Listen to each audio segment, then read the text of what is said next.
JapanesePage.com's beginning Japanese phrases. This week's word is shika, only, nothing but. Repeat after the speaker.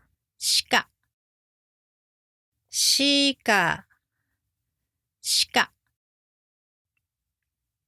Only, nothing but.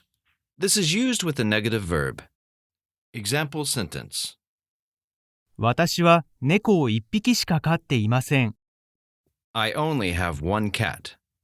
私は猫を一匹しか飼っていません。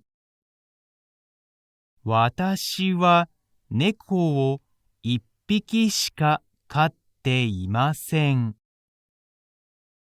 私は猫を一匹しか飼っていません。Do you remember what shika, means? Only, nothing but. Now, let's break this sentence down. 私は As for me, I, 猫を cat, direct object marker, 一匹しか one animal, only, 飼っていません。have. 私は猫を一匹しか飼っていません。それじゃあまたね。